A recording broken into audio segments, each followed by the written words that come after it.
अगर मैं आपसे पूछूं कि आपका सोर्स ऑफ एंटरटेनमेंट क्या है, तो आधे से ज्यादा लोगों का आंसर होगा हमारा मोबाइल फोन। और मोबाइल फोन में भी सोशल मीडिया एप्स को यूज करना। जब भी हमको टाइम मिलता है, हमारा हाथ ऑटोमेटिकली हमारे फोन की तरफ जाता है और इन सोशल मीडिया एप्स को ओपन करता है। पर क्या कभी आपने ये सोचा है कि इन एप्स को इतना समय देने के बाद भी हमको क्या मिलता है? नथिंग। मुझे ये भी पता है कि इस वीडियो को पूरा सिर्फ 8% लोग ही देख पाएंगे और बाकी के 92% क्यों नहीं देखेंगे, इसके बारे में हम आगे बात करेंगे। लेकिन आज की इस वीडियो को अगर आपने पूरा देख लिया तो मैं आपको प्रॉमिस करता हूं कि आज के बाद आप सोशल मीडिया को बहुत सोच समझकर यूज करने वाले हो। सोशल मीडिया आज का ये कड़वा सच है, ये एक वर्चुअल दुनिया है जहां इंटरनेट ने हम सबको आपस में चिपका के रखा हुआ है। लेकिन आज मैं आपको सोशल मीडिया की कुछ ऐसी काली सच्चाइयों के बारे में बताऊंगा जिनसे आप आज तक अनजान हो। पेंडेमिक के बाद की गई एक रिसर्च से ये सामने आया था कि एक आम इंसान का एक दिन का स्क्रीन टाइम 7 घंटे से भी ज्यादा का हो चुका है। वहीं journal of American medical association की स्टडी ने बताया कि जो युवा एक दिन में 3 घंटे से ज्यादा सोशल मीडिया को यूज करता है, उसको मेंटल हेल्थ प्रॉब्लम होने के चांस 35% तक बढ़ जाते हैं। लेकिन इन ऐप्स को बनाने वाली कंपनियां आपका इस्तेमाल करके हर दिन और ज्यादा अमीर और पावरफुल बनती जा रही है। आप देखो कि इस दुनिया में जो अमीरों की लिस्ट है ना, उसमें टेक बिलियनियर्स का नाम टॉप पर ही रहता है। जैसे फेसबुक के मार्क जुकरबर्ग, गूगल के लैरी पेज, टिकटॉक के ओनर जहांग यमिंग, अमेजोन के फाउंडर और सीईओ जेफ बेजोस। ये लोग आज टॉप पर है क्योंकि इन्होंने फ्री में लोगों के मोबाइल पर ही एंटरटेनमेंट दे दिया। फिर उस फ्री के एंटरटेनमेंट की लत तो लोगों को लगनी ही थी। 2022 में सोशल मीडिया का ग्लोबली मार्केट साइज था $194 बिलियन।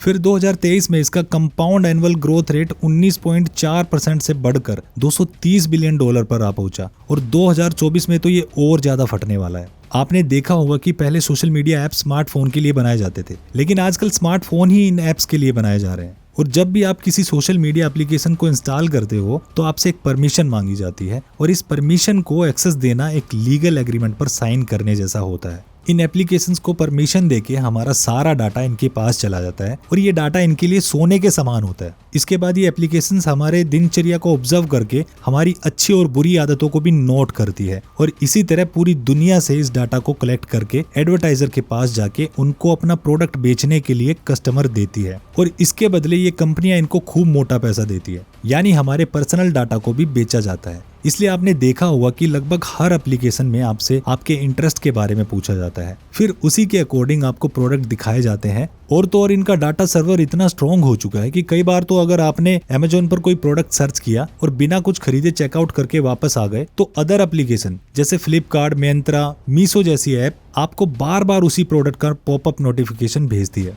और मैंने तो एक बार सिर्फ कॉल पर अपने एक फ्रेंड से माइक खरीदने के बारे में बात करी थी, उसके बाद ये लोग मुझे माइक बेचने लगे थे। मुझे लगभग हर ऐप से अलग अलग नोटिफिकेशन आने शुरू हो गए थे, यानी हमारी कॉल्स भी सुनी जा रही है। आप सोच सकते हो कि सोशल मीडिया ने हमको किस तरह से घेरा हुआ है। आज सोशल मीडिया के बिना जीवन की कल्पना करना भी मुश्किल है।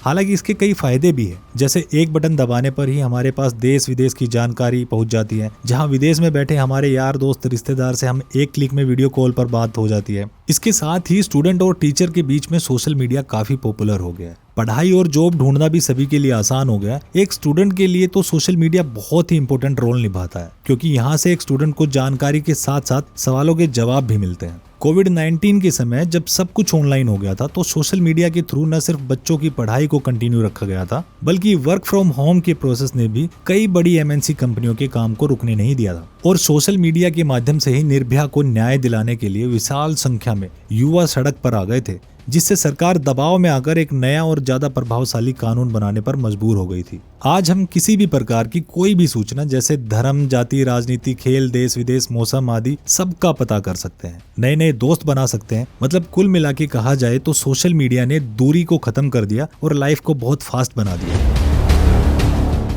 लेकिन अब बात करें सिक्के के दूसरे पहलू की, यानी सोशल मीडिया से होने वाले नुकसानों की, तो सोशल मीडिया ऐप्स को ज्यादा यूज करने से हम सब युवा एक कॉमन प्रॉब्लम में फंसते जा रहे हैं और वो है स्मॉल अटेंशन स्पैन। वीडियो की शुरुआत में मैंने जिन 92% लोगों की बात की थी, वो इस ट्रैप में फंस चुके हैं। आज ज्यादातर लोगों के लिए किसी भी काम को एक लंबे समय में पूरा करना बहुत मुश्किल होता जा रहा है। जैसे किसी टफ सिचुएशन में जल्दी गिव अप कर देना, पढ़ाई और घर के कामों में कंसंट्रेट न कर पाना, बल्कि बहुत से लोग तो एक 3 घंटे की मूवी को भी एक साथ कंसंट्रेट करके नहीं देख पाते। उनको थोड़ी थोड़ी देर में अपना मोबाइल चेक करना होता है। और बहुत से लोग तो यूट्यूब वीडियोस को भी 2x में करके देखते हैं। यानी आजकल लोगों का अटेंशन स्पैन कितना कम हो चुका है, और इसकी सबसे बड़ी वजह है शॉर्ट कंटेंट का आसानी से मिलना। पिछले कुछ समय में सोशल मीडिया पर शॉर्ट कंटेंट आग की तरह फैल चुका है। लोगों को अब इसमें इतना मजा आने लगा है कि यूजर के सामने हर एक मिनट में नया कंटेंट आता है, और वो एक कंटेंट को स्वाइप करके अगले कंटेंट पर पहुंच जाता है, जिसको देखने से यूजर को एंटरटेनमेंट मिलता है और उसके माइंड में डोपामाइन रिलीज होता है। डोपामाइन हमारे ब्रेन में मौजूद एक ऐसा केमिकल है जो प्लेजर मिलने पर रिलीज होता है, और वो प्लेजर हमको मिलता है शॉर्ट कंटेंट से। इसलिए हम उस प्लेजर को पाने के लिए स्क्रॉल करते जाते हैं और अपना majority of time in social media application को दे देते हैं। और 2-3 घंटे बेवजह स्क्रॉल करने के बाद हमारी फोकस करने की एबिलिटी बहुत कम हो जाती है, जो हमारी स्लीप क्वालिटी को भी अफेक्ट करती है। और इन सोशल मीडिया कंपनीज ने स्पेशली अटेंशन इंजीनियर हायर करे हुए होते हैं, जो कि साइकोलॉजी का यूज करके इन एप्स को ऐसे ऑप्टिमाइज करते हैं कि आप बहुत ज्यादा टाइम तक उसी एप्लीकेशन पर टिके रहें और अपना पर्सनल डाटा और कीमती समय इन एप्स को देते रहो। और 1% हमारा ये पर्सनल डाटा इन एप्स तक ही सीमित रहता तो भी ठीक था, लेकिन इस डाटा पर हैकर्स की भी नजर होती है आइडेंटिटी फ्रॉड करने के लिए। जैसे मान लो आपने इंस्टा, फेसबुक, टिंडर ऐसे किसी एप्लीकेशन पर प्रोफाइल बनाई और इन एप्स के सर्वर पर अटैक करके हैकर्स ने आपका डाटा चुरा लिया। उसको चुराने के बाद ये हैकर्स उस डाटा को एक मोटी अमाउंट में बेच देते हैं। जैसे 2021 में एयर इंडिया के 4.5 मिलियन पैसेंजर का डाटा हैक हो गया था। ऐसे ही 2020 में बिग बास्केट के 2 करोड़ कस्टमर का डाटा चोरी करके हैकर्स ने करीब 32 लाख इंडियन रुपीस में डार्क वेब पर यह डाटा बेच दिया था। और स्मॉल अटेंशन स्पैन के बाद जो दूसरी सबसे बड़ी चीज युवाओं को घेरे हुए है वो है सोशल वैलिडेशन, जहां हम रियल लाइफ में तो कुछ और होते हैं लेकिन इंटरनेट पर कुछ और होने का प्रिटेंड करते हैं। इंटरनेट पर अपलोडेड हमारी फोटोज और वीडियोस के हिसाब से हम एक हैप्पी पर्सन है और अल्फा मेल है, लेकिन हमारी रियल लाइफ इसके बिल्कुल अपोजिट है। कुछ लाइक्स और कमेंट्स की भूख हमसे हमारी ओरिजिनलिटी को ही छीन रही है, और इसका फायदा हो रहा है इन एप्स को। जैसे कि कई सारे लोग एक दूसरे को स्नैपचैट पर स्नैप भेजते हैं ताकि वो अपनी स्नैप स्ट्रिक को मेंटेन करके रख सके, और अगर आपकी स्ट्रिक किसी दिन मिस हो जाती है तो स्नैपचैट ने इसका फायदा उठाने के लिए एक नया फीचर लॉन्च किया है, जिससे आप कुछ पैसे देकर इस ब्रोकन स्ट्रिक को वापस से रिस्टोर कर सकते हो। देखिए, यहाँ तक तो हमने बात करी प्रॉब्लम्स की, तो इसका सोल्यूशन क्या है वो समझते हैं।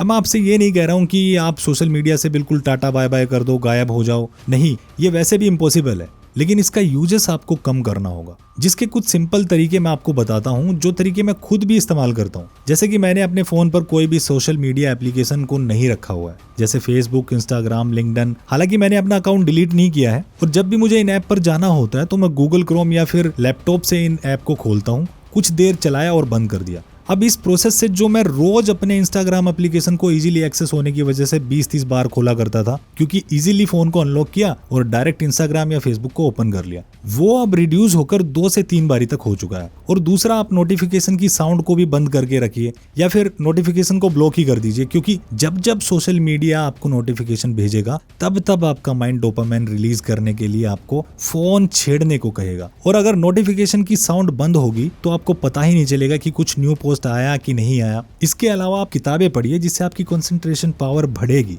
और आप कहीं ना कहीं इंटरनली स्ट्रांग होंगे। और सोशल मीडिया का इस्तेमाल करने से पहले ध्यान से उसके सकारात्मक और नकारात्मक पहलुओं की जांच करें, क्योंकि इस बात को डिनाई नहीं किया जा सकता कि यदि बुद्धिमानी से सोशल मीडिया का उपयोग किया जाए तो सोशल मीडिया हमारे लिए वरदान साबित हो सकता है। और ये उस चाकू की तरह है जो कि किसी डॉक्टर के पास होगा तो किसी की जान बच सकती है, वही अगर किसी कातिल के हाथ में होगा तो किसी की जान जा भी सकती है। अब ये आपके ऊपर है कि आप इस चाकू का कैसे इस्तेमाल करते हो। यहाँ तक वीडियो देखने के लिए आपका बहुत बहुत शुक्रिया, और अगर आप यहाँ तक आ ही गए हो तो ये भी देख लो।